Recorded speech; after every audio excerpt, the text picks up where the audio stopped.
Just once, I'd like to encounter a hunter and not take damage. Just once. Once we get by the last hunter, I'm gonna be so happy. Unfortunately, there are more coming up. Excuse me.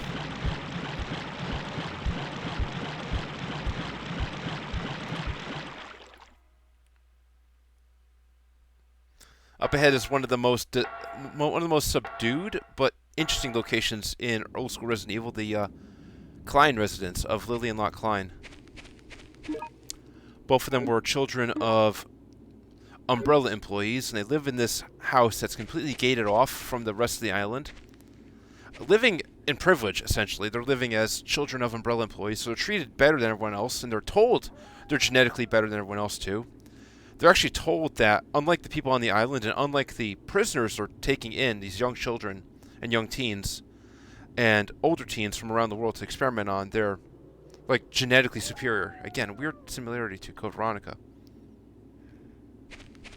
But yeah, they live in this house here, and one of the mysteries of Resident Evil Survivor, along with what happened to those prisoners who had their necks cut with knives, is what happened to the parents of Lily and Lott Klein.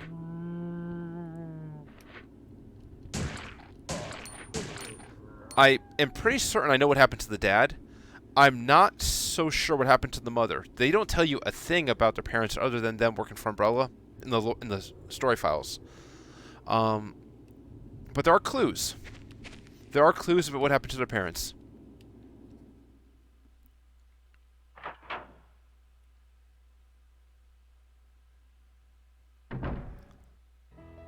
So we go inside this house, and this house is just, like, look at it. There's no signs of struggle, no fighting, and I apologize if you heard me talk about this before. I mention this every time I play Survivor, but it's true. No signs of struggle, no signs of violence, no blood, nothing, except for one small detail that 99.9% of people are going to miss, and I just might be making a lot out of nothing. But it's interesting. More or less everything here is in place. More or less. I mean, yeah, the bench here is not perfectly lined with the piano, but that's okay. But here, the chairs. 2 chairs are perfectly pushed in. More or less. Well, they're a little out, actually. They're out, so if a child had to get up in a hurry, they could. They're not pushed in, but they're next to the table. You can imagine a child getting up and moving behind really easily. Here the chairs are one's toppled over and one is turned over as if in haste to help the person who just fell, probably went prone in this direction here.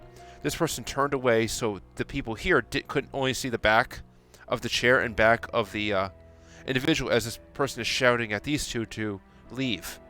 That's my theory for what happened. I think that the first person to get sick from the T-virus outbreak that Vincent Goldman caused was the mom.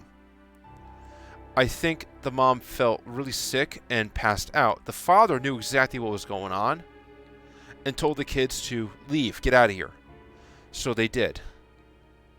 The dad took the mom outside, and either one or two things happened to her.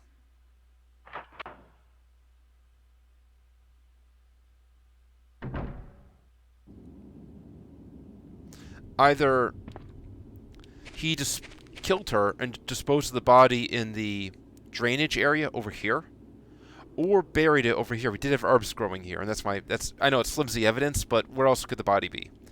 But while that happened, while he was helping her and saying goodbyes, she must have bit him, because in the files they do say that both mom and dad got sick.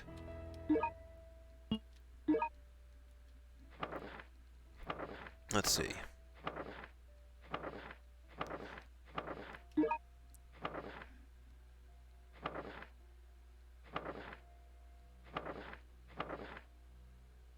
Yeah, my dad and my mom turned into the monsters. So, dad comes back,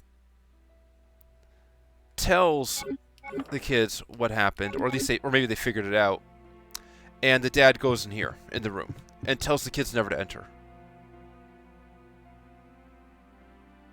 And we're about to see the dad right now. You walk in here. Again, no signs of forced entry. No signs of struggle. So whoever got in here had the keys for the house and knew the way around. And it's not in hunter mode. Like this zombie that we're about to see isn't hunting anybody. It's here. Sitting very ominously. Almost as if like mourning. Between the beds of... Again, I Love Lucy's setup, right? But still. Maybe the marriage was really tough on both of them, so they had separate beds. I don't know. But between the beds, presumably, of Mr. and Mrs. Klein, is right here the zombie T and virus infected body of Mr. Klein, wearing his umbrella shirt that he probably went to work in that morning. Let's go put him out of his misery.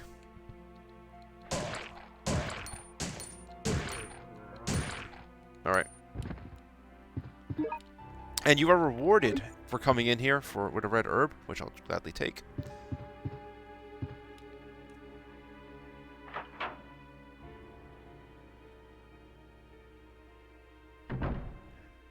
And then we're going to go find Lily. One thing I find really interesting, too, is on the map screen, it's called Lott's house. I think it's supposed to be Lott's house, Lott, the brother, the boy. But, you know, translation, it ended up coming out as Rott's house.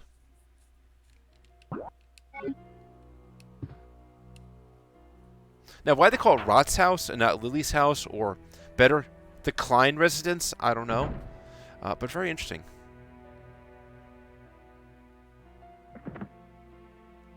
And again, this window was most likely broken by Lott to quickly escape after telling Lily to hide.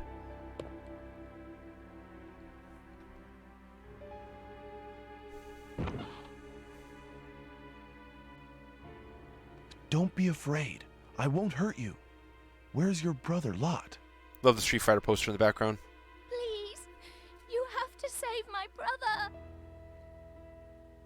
He said he's going to the factory by the ropeway. Factory? He told me that he could find a way to escape from this place inside the factory. But there are tons and tons of scary monsters there. I know that if he goes there, he's going to be killed. What? He's such a bro. I love Ark. Please. We've already lost Mum and Dad. You've got to help my brother. Please. I promise. Thanks, Ventus. I'm Don't happy you cry enjoy it. anymore, Lily. I hope I'm not pouring people when I go off like that. But I love environmental storytelling. I may have been a bad person, And Resident Evil but that definitely was does it. before. That's not who I am now. I will save these two kids. I swear it. Lily, you hide here. I'll go find your brother and then come back for you. Like, I absolutely love looking at environments in Resident Evil, especially classic Resident Evil, and just trying to, like, guess as to what happened. Absolutely love it. And Resident Evil does give you a lot to work with. I just love this one area because there's not a whole lot to work with. It's almost like the opposite. Like, less is more. Again, everything looks completely normal except for this one super small detail. That, again, most people are going to probably not even stop and notice.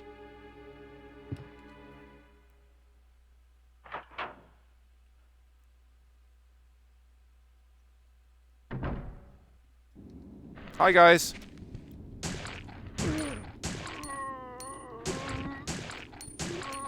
Now, again, I just went on and on praising Survivor's environmental storytelling and details.